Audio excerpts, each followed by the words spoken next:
I think set me apart from my old colleagues is that I actually liked doctors, and would work with them, and that's how I was able to make those facilities successful. I did turnarounds in some of the more difficult parts of Texas and southern Louisiana, the rural communities, the county hospitals.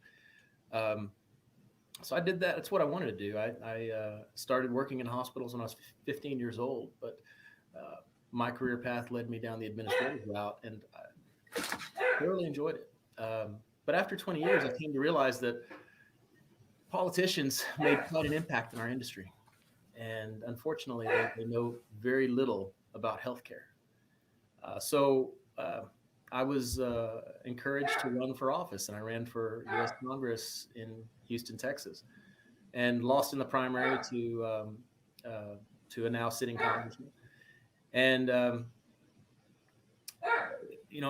did not want to go back in. I had the opportunity to go back and get into the hospital business. And as much as I love it, and as much as I love the environment, I could not, after a year of telling people that I thought that the industry was broken, that go back in and continue in the way that I was functioning. I wanted to be a part of the solution. And I continued my campaign. I just self-funded my own campaign for healthcare reform, and I would talk to anybody who would listen to me. And during that time, I met some just wonderful people. Twitter is probably the only thing that Twitter is good for is connecting with people, and I've made some lifelong friends that way. But that's when the idea for Free2Care came, because we know that the AMA is not supporting physicians. They don't represent the physician voice. We know that as patients, and we're all patients, are struggling and suffering for a lot of the reasons that you described. And what nobody was talking about is the thing that is the most fundamental to healthcare, and that's the doctor-patient relationship. That's the hinge. If we want to go to absolute basics, absolute first principles, what is that first initial building block of what we consider to be healthcare, the healthcare industry? It's the relationship between doctor and patient. And what we believe at Free2Care is that the reason why healthcare is so expensive and inefficient is because there's too many damn people between those two stakeholders. But anyway, as far as my career, I now my day job is I work for a think tank in Texas, and I work on health policy, and I work with politicians at the state level in various states and in DC, which has been helpful in what we do with Free2Care. Okay. All right. So how did let me just interrupt a second. Sure. I've made my first boo-boo podcast of live broadcasting, and I actually forgot to start the thing on broadcast when I was introducing the show. So a lot of people missed that. I might have to give that next week or just record it separately and then come back and post it on YouTube. But whatever, here we go. We're going to keep rolling anyway. So I have, just for people who are just kind of tuning in, Mr. David Bellot is the executive director of Free2Care, and I'm just asking him to tell us how he got involved with healthcare policy. So let's talk about Free2Care itself. What is it? How is it formed? What is it? Who's in it? It's a coalition of member organizations. We started off with physician advocacy groups, and we did well, but then we had patient advocacy groups saying, can we join? Can we be a part of this? And as we went to some of the physician leaders, we talked about it, and we said, you know what, that really only makes sense. Because if we believe that healthcare is about the doctor-patient relationship, it only makes sense to have the patient involved in the advocacy for all the things that we believe. Correct. Yes. So it's a natural marriage. And it seems like that's been missing in policy, correct? Yeah. Oh, and like I said, of the 30 organizations, a total of 8 million, but 70,000 docs. So we've way more patients than we have physicians, although we're all patients. Say that again for everybody to hear. Like how many organizations, how many members are involved in this coalition? I'm going to say this is not something you find every day. Well, not at all. And I'm going to say with certainty that I don't know what those numbers are because we have two more organizations that joined today. So I'm going to be getting those numbers. So the numbers I'm going to be giving you are conservative based on old information. Okay. 30 organizations representing over 8 million people, which is inclusive of over 70,000 physicians. Yes. And that is far more than what the American Medical Association has currently, correct? In total numbers. Probably in the last 20 years. Well, I'll tell you what, my goal is to surpass the AMA because they're no friends of the physicians. And they, right now we're at 52% of the physician membership of the AMA. Is that including the medical students that are automatically in, or? I think so. Oh, okay. So the paid physician membership. Okay. All right. We got a little ways to go. we got ways to go, but we're going to do it the right way. And we have medical students as well. We've got the Benjamin Rush Society, a part of our organization, and they're fantastic, and proud to have them on board with those students, because it's very difficult in the medical schools these days to be aligned, because they're not being taught things that we believe. Absolutely. They're programmed in a certain way to go work for the hospitals, go work for the big practices. So we're independent practice. That's a great segue to just kind of talking about what are the biggest problems. And you touched on some of these in your intro about yourself and a little bit about Free2Care, but talk to us about like what Free2Care foresees as the biggest problems in the medical care system that we currently have. If you go to free2care.org, care.org, on the very first page, the home page, you'll see a button that says platform. And if you click on that and you go to page 4, we have 5 areas that we want to address. We think that addressing these 5 issues or categories of issues will be able to fix a lot of things in healthcare. Do we think it's going to fix the problem in total? No, but we think it's going to address a big chunk. And so we look at talking about drug prices and bringing them down, particularly understanding the supply chain and all of those middlemen. And if I may, let me just tell you some things that we've done in some of the areas. No, let me do that afterwards. Let me just go through the 5. But bringing drug prices down. The second is strengthening a safety net for the vulnerable. The third is fostering fresh models to pay for medical care. People are different. Healthcare is local. People want solutions that make sense for them. And we have several that we know that we like and we see and we understand that they work. Number 4, reversing the physician shortage, which is really important. I talked about earlier how healthcare is about the doctor-patient relationship. We have a shortage of doctors. We have a shortage of primary care physicians. And honestly, a lot of that is manufactured by Congress because they're limiting the amount of residencies. We have another organization made up of assistant physicians. These are people that have gone through medical school and just have not matched in residency.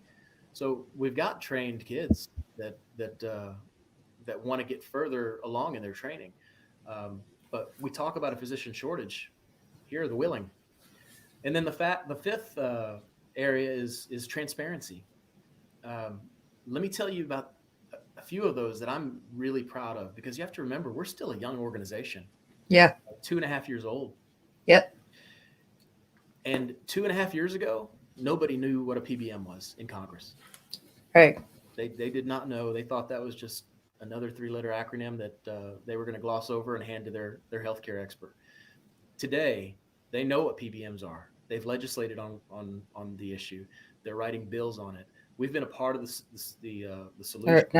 Yeah, slow down, because we have an audience that is not well versed in a lot of these acronyms. So I apologize. Yeah, that's right. Don't get it. Yeah, we're going to slow down and go back. And and I just want to remind the audience that this is just an introduction to what Free2Care is, what our organization is. So a lot of these terms you will hear repeated throughout. There will be repeated themes on what we think are the problems in healthcare and how to solve them. But David, going back to PBMs, PBMs are pharmacy benefit managers, and they are there was multiple of them. There are large ones, there are small ones, and their role is supposed to be to contract and negotiate lower prices for lots of things in healthcare, particularly pharmaceuticals, for patients. So, all right, now continue with that. And there's so much I'd love to say about that, but we have time and we have lots of episodes to cover that. So we have really educated them on that particular issue, the issue of the middleman, and it's not just the PBMs. There are other Right. three-letter acronyms, and we're making a difference. Those organizations are now on their heels, and one thing about us is that we don't relent. We continue to put pressure. The other thing that we have a lot of pride in is the hospital price transparency. One of our member organizations was instrumental in getting an executive order in the last administration to patient rights advocate. And you don't, again, the relentless nature of our volunteer leaders in this organization just astounds me and makes me so proud. But that hospital price transparency became a law after a lot of work this past January. And so what happened? Are all prices transparent? No, the hospitals are choosing to pay the penalty instead. So now our organizations and our people are going to their respective state leaders and looking to make transparency state law so that we don't have to rely on the federal government alone. Yes. And yes, a lot of these issues that we will be bringing up and the solutions that go along with them are things that we can fight not only at the federal level, but also at the local level. You mentioned the PBMs already, and lots of states, including my state, Ohio, is probing hard into the PBMs. We've gotten the news organizations involved with this as well. So that's a big problem, and the transparency issue as well. There's state legislation kind of all over the country that is requiring transparent prices from hospitals, large health systems, and independent practices, all of that. So lots of battles going on that you're right. A lot of this is stuff that we've introduced, and a little bit here and there is going to get us a long way. Absolutely. So, and I will say this too. We do a lot of good things in creating good messaging and getting good legislation pushed along. But the other thing we do is we kill a lot of bad things. And as satisfying as pushing good policy forward is, killing stuff is a lot of fun. absolutely. And especially if we kill it before it even makes it into signed law, because it's so much harder to get it out once it's in there. You're so right. And I'll tell you, it doesn't matter who's in the presidency, what party is involved. You said it correctly up front. It's not, healthcare is personal. It's not partisan. It's not a matter of what party you belong to. They both get it wrong, to be quite honest. That is true. So we are going to, how are we going to address this? What would you say are the priorities, at least, just over the next year or two for Free2Care that we are going to, use to help solve these problems? Well, we're big proponents of, we're going to keep pushing on with transparency. We're going to keep pushing on with eliminating the need for these useless middlemen. We're going to push for alternative forms of coverage. We're looking really to invite new models of care, direct primary care, direct specialty care, direct pharmacy. These are areas where, honestly, it shouldn't make sense if we had insurance that worked the way it should, because why do we have insurance? Why with these large organizations that are supposed to negotiate better rates for us for services and goods, why is it more expensive than if we had to pay cash? And that's the case for many, many things.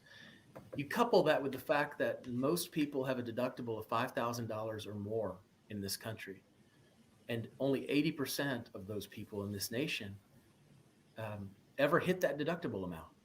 that makes us functionally cash payers.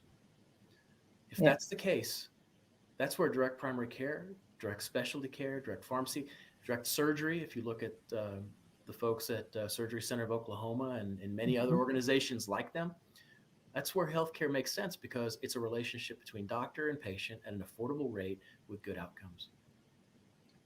Yeah. So that brings me to really the point again of this podcast is to introduce everyone to not only the problems, but really the roots of all of these problems. Well, why is it happening? Why is it there? What started it in the first place? Because I truly believe that is going to help us get to the point where we can actually start peeling back the layers of the things that have of this. You know what? I'm going to use the metaphor, peeling back the layers of this just smelly, rotting onion that has become United States healthcare, the big health cartel that we call it.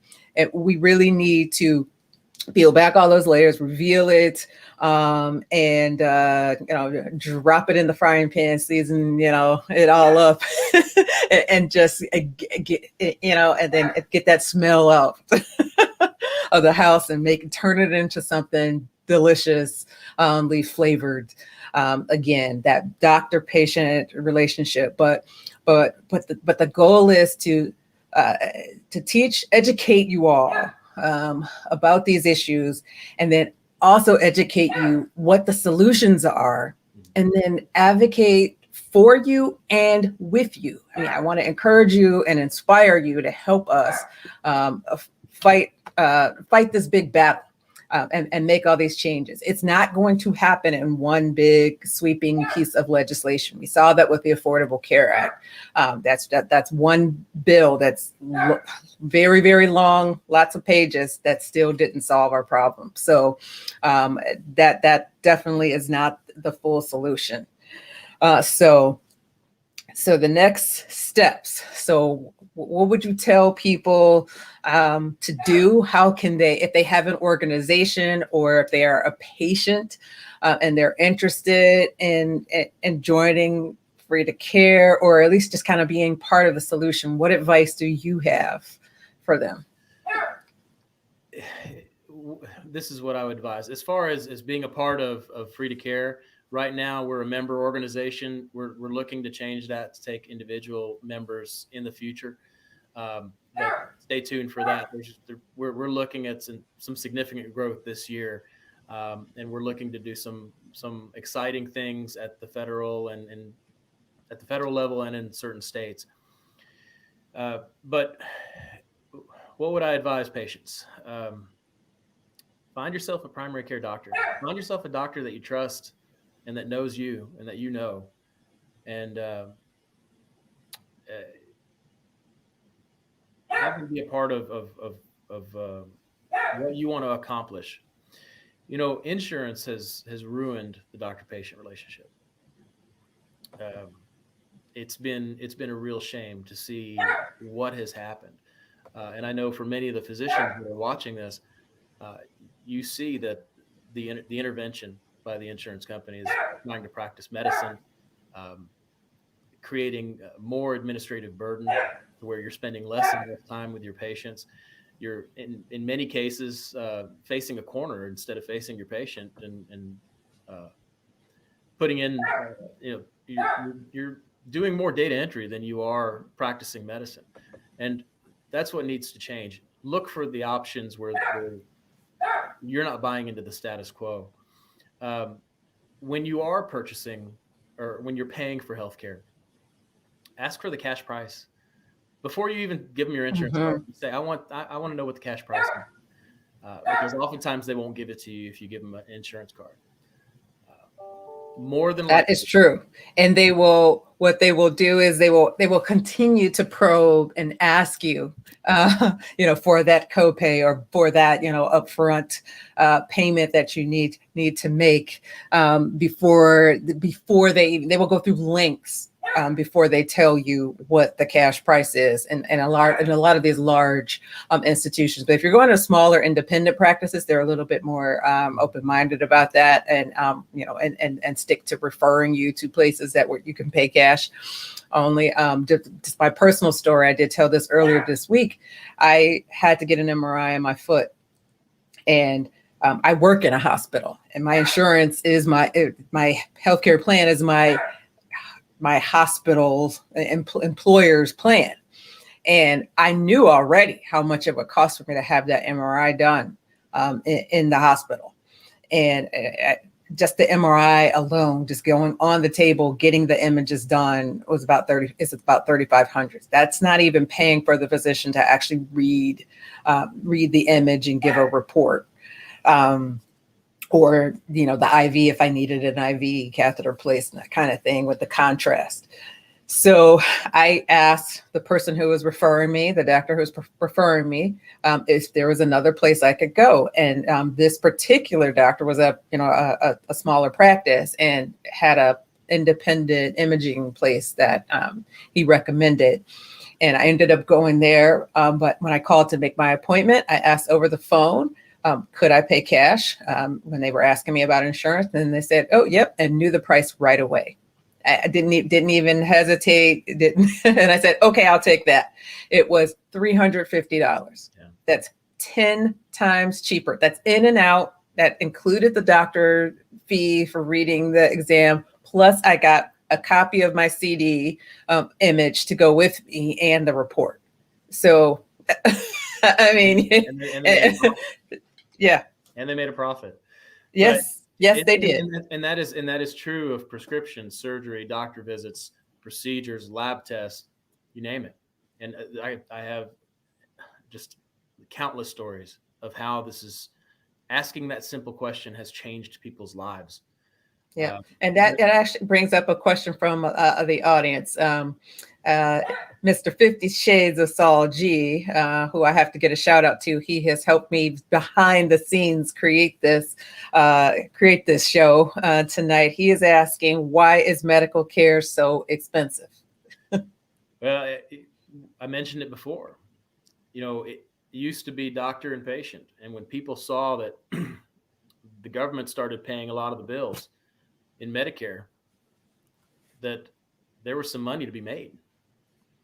And so then we start to see insurance companies do the same. And then we have intermediaries and other middlemen. We have, like I said, PBMs, we have GPOs, we have just all kinds of folks that say, you know what, there's some money to be made in healthcare. I want a piece of that. So they start to get more and more in the middle. And that, my friends, is where the glut is. That's where they're extracting all the money and providing no value. So they have contributed to the increase in healthcare. And so getting them out and reversing that process is exactly what needs to happen. Yeah. All right. If I may, I wanted to finish, in terms of what people can do.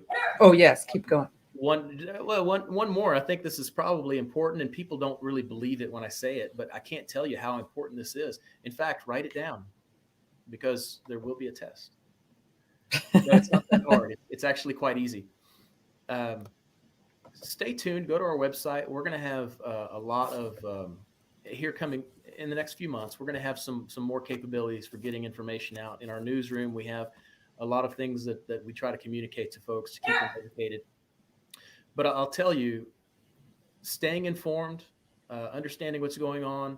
You can also go to our Twitter page, which is Free2Care HC for healthcare. And then being engaged, calling your representatives.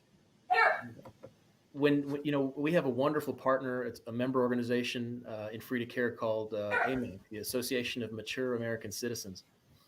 2.6 million members, I believe. And when we need emails, phone calls, an engaged attack on a particular politician or a committee, they are motivated. They are mobilized. They make phone calls, and we are more effective when we walk into a congressman's office, and he's already gotten 15 calls from his representatives saying, you're going to be seeing these people here shortly. You need to listen to them. It's a different kind of meeting. Yes. Because their constituents have called them. So what I would say to you, regardless of whether you're a physician or a patient, get to know your representatives at the state and federal level. Don't just get to know them, have them know who you are. Yes, that is true. Get their yes. Get their email, correspond with them. Just get to the point where you can do that. And there are ways that you can, and we'll be happy to share that with you. Often you will find that your local legislators, I mean, for sure, they definitely want to have that conversation with you, either over the phone, face-to-face, email. They want it from you. They don't want it from someone who is outside of their district. They don't want to talk with a third party. They want to talk directly with you. And so I know for sure I have my state senator and rep in my phone, their phone numbers right away. I can contact them. The same thing, I advise the physicians. A lot of people are turned away from the organized medicine for some of the reasons that you described earlier about the American Medical Association, but the state level and the county level medical institutions actually have a lot of influence on local policy. So I advise everybody to actually get all the physicians to just become members. It's not a huge time commitment at all, but your medical society will send you emails about upcoming legislation that's important to you. They have lobbyists, they have people already that are paid, with your membership dues to actually go to court and or to hearings and to fight and connect you with their legislators. So I have those phone numbers also in in my phone, and I can call them up, email, text right away, and I get answers. And we just support each other. So you have to make those connections. There's plenty of people who are like you and think like you and want to solve these problems. There are some people who have different opinions about how to change and shape that policy than you, but you want to get your voice heard. And the easiest way to do that is locally. So either physician, or if you're not a physician, get in touch with those local representatives. Make those connections. And then there's that further power that comes from being part of a coalition where your collective voice has even more meaning. I remember a U.S. representative saying, and I was surprised by this, to be honest. I was actually shocked that he said this. I expected the number to be much bigger. He said, anytime we get 10 calls or more in a day on one particular issue, that they consider that to be a groundswell. 10. Yes, 10 calls, right? Just 10 calls. Yeah, because that shows you how little Americans have been engaged with their legislators. That's really sad to me, but it still is just highlights how powerful our voices are. For too long that we have just let go of that power and ceded it to the elected. So there's actually a question from our audience, and this one is: do you think capitalism and glamorizing the role of physicians has led to increased costs? I'm going to answer that. I'm going to let David answer too.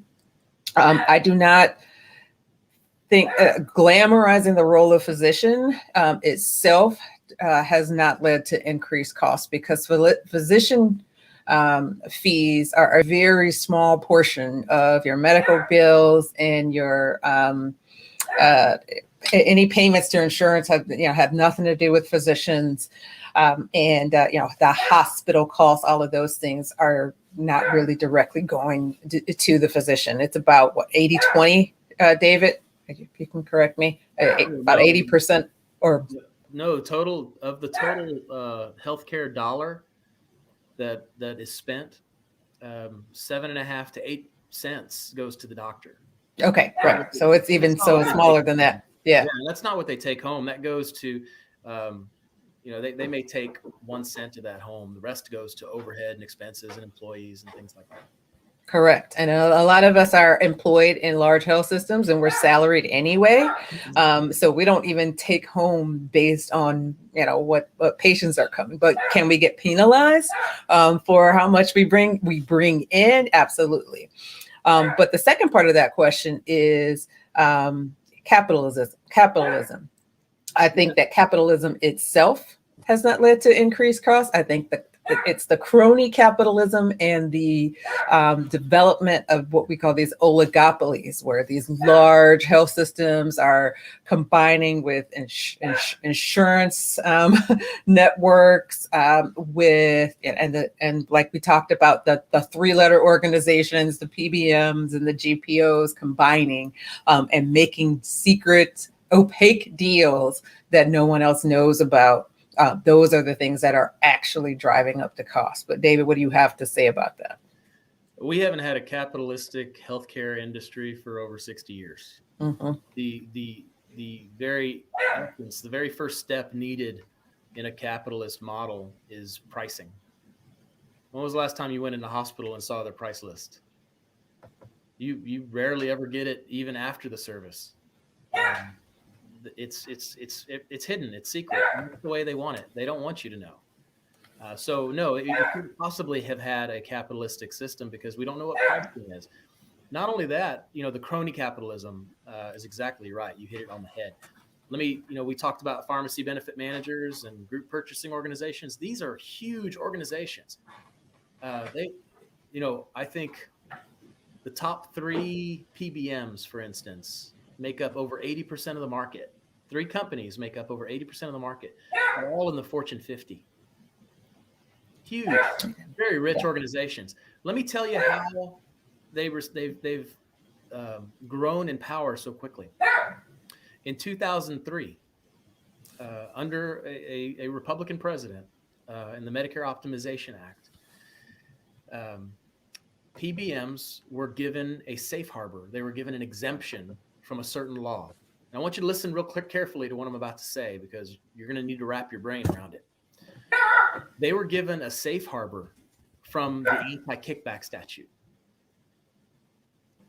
They were given the ability to have the same business model as the mafia and conduct kickbacks. That's how they've been able to influence drug prices and enrich the insurance companies and themselves at the expense of the patients and the employers. That's not a capitalistic model. Yeah. That is not, you're right. It's not.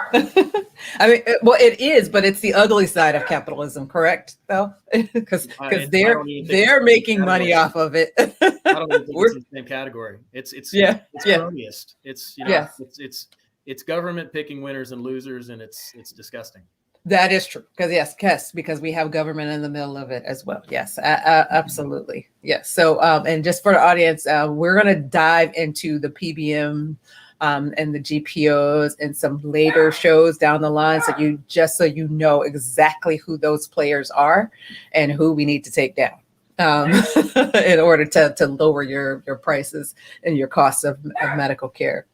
There was another question in here. Let me just get back to that real quick. And Nico, my dog, wants to make his debut tonight for some reason. I don't know what's up with him. He's almost 17 years old, and he has decided that 8:00-ish is the time where he wants to make his voice heard. I don't know what it is, but we're just rolling with it. He's behind the door, and just shows the human side of my life. Right now, had her own show, and he didn't.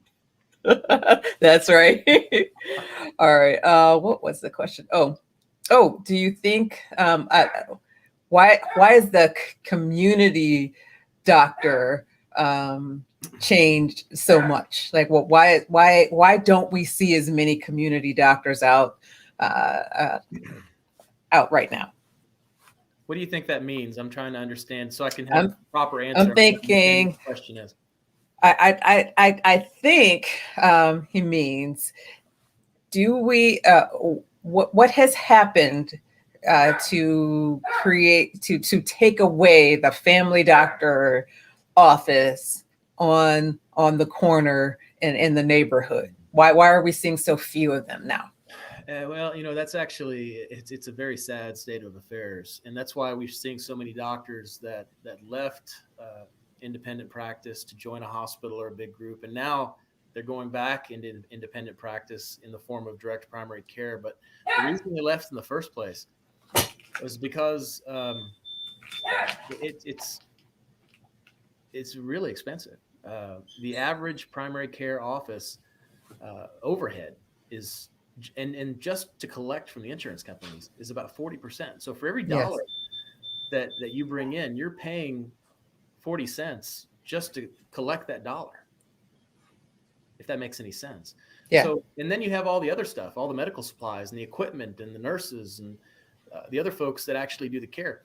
Almost half goes towards people that are trying to fight for the money that for the services you've already rendered from the insurance companies that say that they care about their membership. So insurance has just made it more and more difficult. They're intrusive and in a lot of cases try to practice medicine. How much of a role would you say that government has played in that with Medicaid, Medicare pricing and reimbursement? Quite a bit, because they were the ones that started in 1965. And the AMA didn't really help much either, the American Medical Association. They've become extraordinarily rich by developing the CPT codes that doctors have to use to send the bill and on the claim form to Medicare and to Medicaid and to insurance. And they're getting payments and residuals every single year to the tune of hundreds of millions of dollars. So they are. Let me say that right again, so that the people who can understand that, because when you go see your doctor writes notes, and we used to have to do this on paper, and then submit a code for your diagnosis and submit a code for the actual procedure we do, and that includes just a well checkup has its own code, and those are called CPT codes. Those codes are developed and owned by the American Medical Association. Yes, the American Medical Association that's supposed to represent doctors and patients and advocate policy.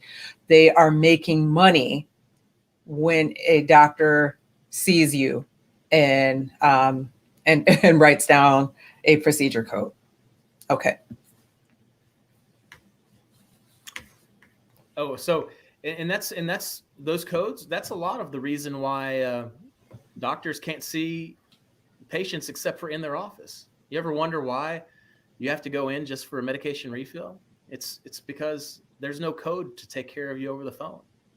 And that's again, another benefit of the direct model, because those doctors have a relationship with you and they're doing a lot of the work over the telephone and FaceTime and by text and email and what have you. So there's a better way. There's a different way. Also, in the last 10 years, we've seen a lot of hospitals, because of the codes, the hospitals benefit extra. So they get more money if your doctor takes care of you in a hospital than if they were independent. They add on something called a facility fee. Mm-hmm. So the hospitals have seen an opportunity to make a whole ton of money. And in many cases, they make it difficult for doctors to even practice in their hometown or wherever it is they're practicing. They'll bring in other physicians to compete against them. You name it. There are plenty of tricks that they play so that they basically force you into an employment situation so that they can make money. Yes. And to that specifically, they actually have, as an employed physician, a lot of places you sign a contract when you sign on to work with a health system. And in that contract, you are required to, state whether or not you would be willing to work with or not work within a certain radius of that health system if you decided to not be employed by that health system again Yeah.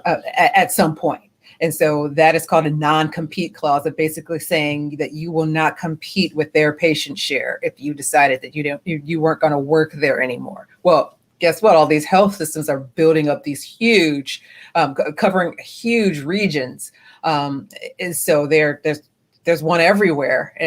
And so it's hard for a physician to open a practice without having to fight against those what I call unconstitutional laws, because it's basically you're restricting someone's right to work. So that's number one. And then number two is, in order for a physician to even to start a practice somewhere, say didn't even want to get employed, I finished my training and I want to start a practice. Well, in some states, you have to demonstrate that there is a need for more patient care. And you have to get something called a certificate of need that has, the state is telling you, or your locality is telling you that you are needed here. You have the right to open up a practice here in this location. And so those are things that stifle, that community doctor being on the corner in your neighborhood. And what really riles me up, hospitals can employ doctors. They can own insurance companies. Insurance companies can own hospitals. They can employ doctors. Mm-hmm. Yet doctors, as a matter of law, under the Affordable Care Act, it is illegal for a physician to own a hospital, a facility in which nothing really happens except for at the tip of a doctor's pen. Yeah. They cannot own a hospital. Again, right. And the cited reason is conflict of interest. Like, what? That doesn't make any kind of sense, because everybody else is profiting off it. Isn't it a conflict of interest for them too? If we're arguing. Well, crazy. And to the credit of these other organizations, they have a collective voice. They go to Washington and they talk to their representatives. Like we said, the AMA is no voice for the physician. They're no friend of the physician. And physicians have had difficulty in the past getting together and focusing their efforts. Well, that's changed. And so those are some of the things that we're working on. The moratorium on physicians owning hospitals, that's something that we're looking at. Not more than just looking at, that's something that we're fighting for. So it's a restraint of trade. You're keeping from yes.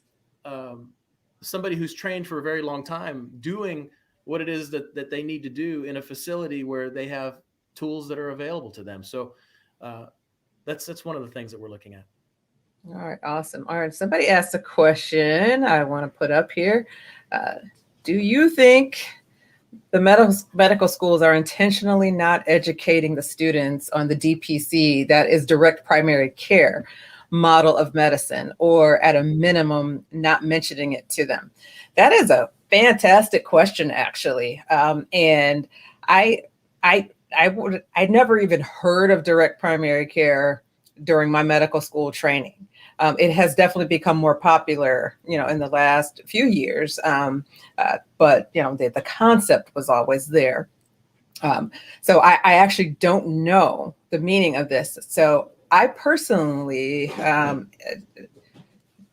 wrote a resolution 2 years ago and got it passed through in my state medical association to have medical schools actually teach this model. We haven't had any, action from it yet, but that's actually a start that we want to encourage the medical schools to teach students how to run a practice, how to practice in a model that doesn't require insurance, because these models are needed. And we will actually do a show in the next couple of weeks. I have a wonderful guest, an advocate for DPC who owns a practice, who will come on and talk about it and just give you some example of just the numbers of the costs of the care in her type of practice. So stay tuned for that in a couple of weeks as well. But yeah, definitely. What's your answer to that, David? I don't know. I can't speculate as to what their intention is. I think that they do advocate to work for the hospitals. A lot of many of the medical schools are pushing the students, and correct me if I'm wrong, Nikki, towards the specialties as opposed to primary care, and many of those end up in the hospital anyway. So I think by virtue of how they're focusing these young minds, that they are doing that. So yeah, that is interesting. I've seen that evolve over the years. I entered medical school in 1996. And at that time, we knew that we are experiencing a shortage of primary care physicians. So a lot of the schools were recruiting students to become primary care physicians. They wanted to, they started programs that actually developed these very specified tracks to mold us into becoming primary care physicians. And actually, I was in one of those tracks in my medical school. But that's how I, was introduced to the field that I ended up in, and then I ended up, subspecializing. But but it did sort of work that way. But shortly, not long after I finished my residency training, though, the school model changed so that, those first 2 years of medical school were pretty much on a uniform for everybody. So they essentially took away that track. And I don't understand why they did, because the numbers of primary care shortages were actually continuing to grow. Not they weren't decreasing at all. But now we have shortages everywhere. We have shortages in primary care, definitely outnumbering the shortages in the specialties, but there are still shortages in specialties as well. So, your general surgeons, people who do sort of that generalized care. But what I've seen infiltrating in those pockets, especially for the wellness, are these other types of care professionals who are not MD or DO, or that is the osteopathic trained or the allopathic trained physician. You have chiropractors and naturopaths, and and not saying anything is wrong with them, but they are filling these voids where the medical schools have been lacking. And we still have Americans who do not get the well care and the preventive care that they need, sadly. All right, there was one other. So yeah, I don't get the other. I'm sorry, the translation.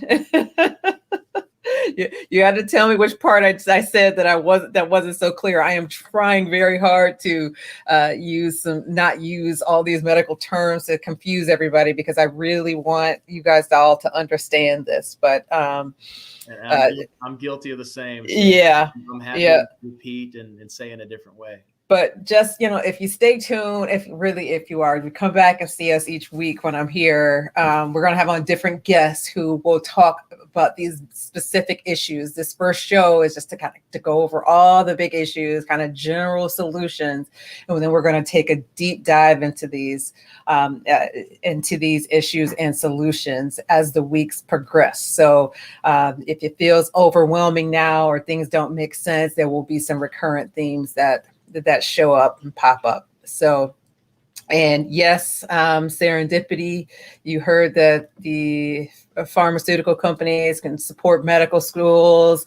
I think it's all corrupt, even nursing. So, there is a large web of entangled web that connects all of these large entities that aren't the ones directly practicing the medicine and caring for the patients. And yes, so this is what I've termed, and one of my partners, Dr. Karen Gallagher, who is going to be on in a couple of weeks, has given the name the Big Health Cartel. And that is, it is all intertwined. And we're going to peel back those layers and help everybody to understand how all of these systems play into each other and drive up the cost of care, make it difficult for you to access care, And yes, nursing organizations are in on this too. Not the bedside nurses, not the physicians who are there, like, trying to take care of you and interact with you. It's all the middlemen that are in the middle of this, all the bureaucrats. Yeah, we're facing a shortage of bedside nurses as well. Yeah. All right. Oh, absolutely. And that is growing too. So, we're going to tackle all of these issues. I want to thank you, David, for giving me your evening on a Friday. I really appreciate it so much, supporting me, starting this podcast so we can take it to the streets, all of these messages that we need to get out so that we can inspire Americans to not only get involved and make connections with their legislators, but also give them specific policies or specific things to ask so that we can solve the healthcare problems altogether for all Americans. And I appreciate it again. Thank you. My pleasure. We're gonna have more tools. Go to free2care.org. Watch the podcast. This is going to keep you up to date as we have more and more tools that we're going to be offering people. So it's important that you stay connected to this show. I just have one thing to say about this podcast, Nikki. Is Joe Rogan, watch out. Okay. Yeah. Well, I hope to entertain too at some point. So I'm going to add in videos here and there and cartoons, a lot of things that will help people understand things, but also just have a little bit of humor with it too. So yeah, watch out, Joe Rogan. Watch out. Watch out, anybody out there. Ben Shapiro, I'm shooting for the moon. So, we can get get everybody educated and fix this problem. So got a lot of surprises, got quite a few guests lined up that initially are all going to be members of Free2Care, but some are just supporters of Free2Care and support the solutions that we have. So that's a real achievement. So thank you, David. Thank you. All right. I am going to let you go, and then I will close out everybody. Have a good night. Have a good weekend, David. Bye-bye. All right. So I forgot to start the broadcast in the beginning. So I forgot. So you guys missed like the first 10 minutes of me talking about what the show is. So now that I have, a few of you here and I have your attention, I just want you to know, get that intro from me about what the show is about, what the goal is, and what I want you to get out of it as well. So just introduce myself. I'm Nikki Johnson, Dr. Nikki Johnson. I am a medical doctor. I live in Cleveland, Ohio. I work full-time as a physician caring for children. I'm a mom, I'm a wife, a daughter, sister, friend, and I am very passionate about getting Americans the quality medical care that they need. What led me here was getting involved and getting active on social media with physicians all over the country, and also patients, and hearing stories that just some horror stories, some just common experiences that we could all relate to, that are the problems in the healthcare industry. How much it costs for people to pay for prescription medicines, how much it costs for just to go to the doctor and see the doctor, not being able to see the health professional they want. You have a doctor or a nurse, or a nurse allied professional that you like to see, and your insurance changes because you changed jobs or because of a major act or a piece of legislation that changed that for you, and you don't get to see that person anymore. With people having to wait, an hour to see their doctor, an hour past their appointment time, doctors not being able to give you eye contact, spending a lot of time on the computer, spending a lot of time negotiating with insurance companies to just get you the thing that they prescribe for you, get you that test you need done, get you that medication that they that you and your doctor talked about together and decided together was the best, was the solution for you, and you can't get it, to get you, wellness care. I mean, just to go see and prevent illnesses.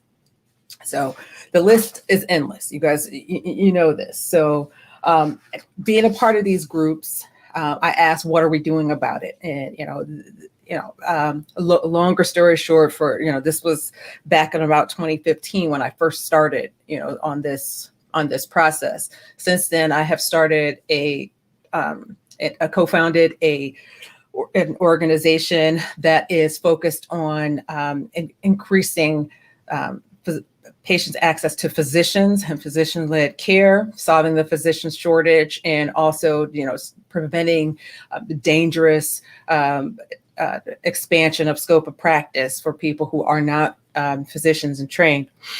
But that organization is actually a founding organization of Free2Care, and that's how I met David. Through connections with other physicians and other grassroots groups. So we started off in 2019, presenting our ideas and policies in a written form in a paper that you can find on the website free2care.org.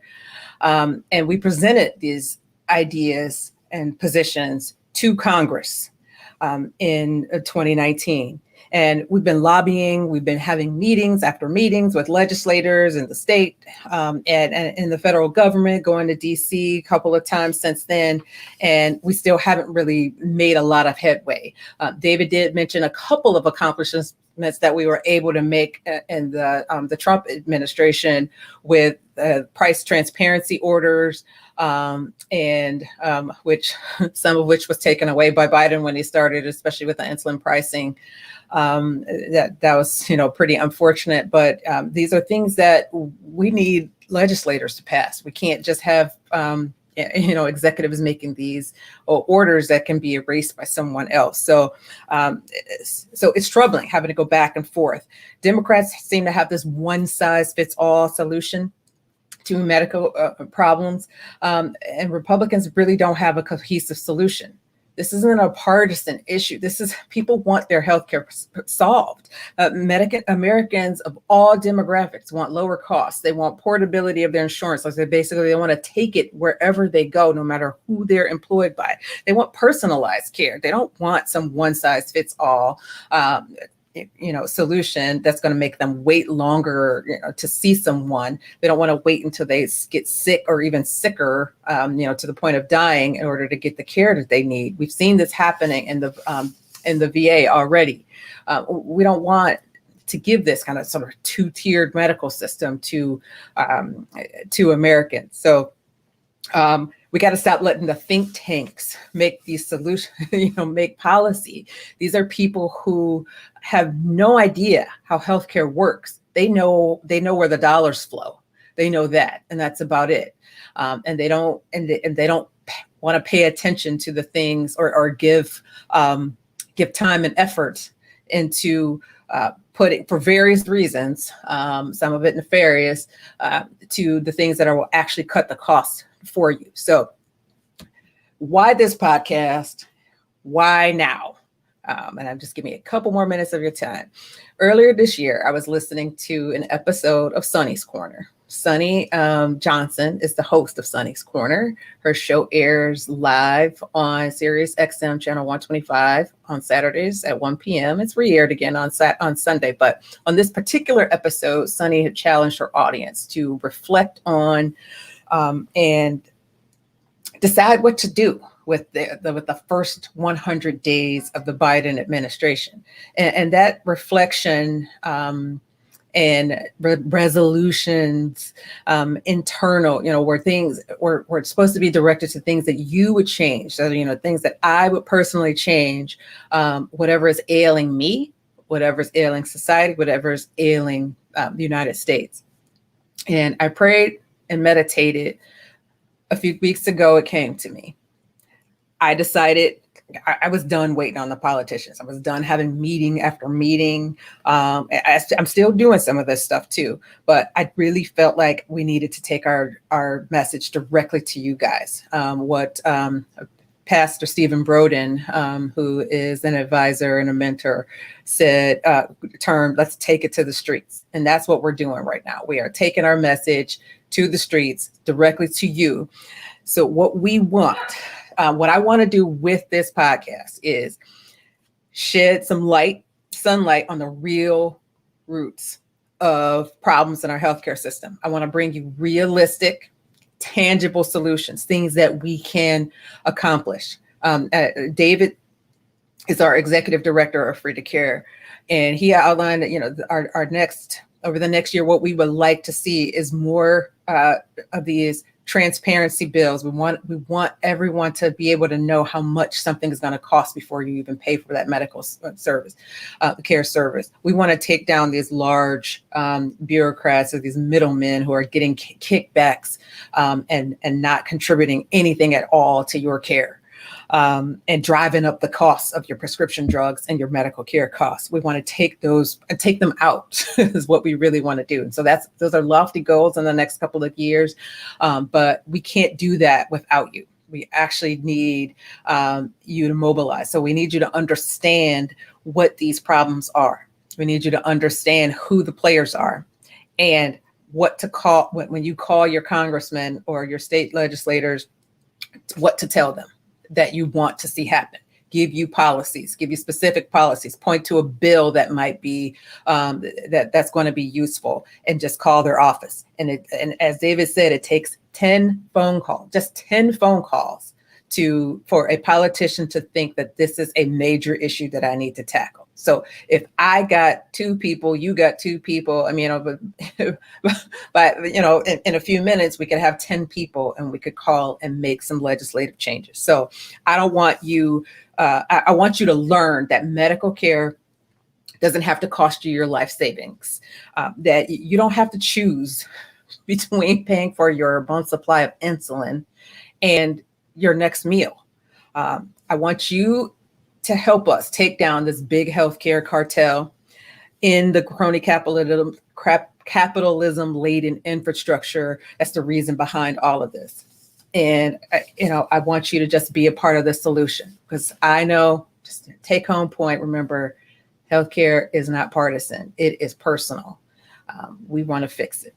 So thank you guys for giving me your Friday evenings. Next week, I will be back with a Dr. Farina Khan, who is a medical school graduate who took a long time to find a way to practice, but she is going to help us talk about solutions to bring more physicians to you so that you have access to more care from a well-trained physician. So with that said, that is my show for tonight. Thanks again for tuning in.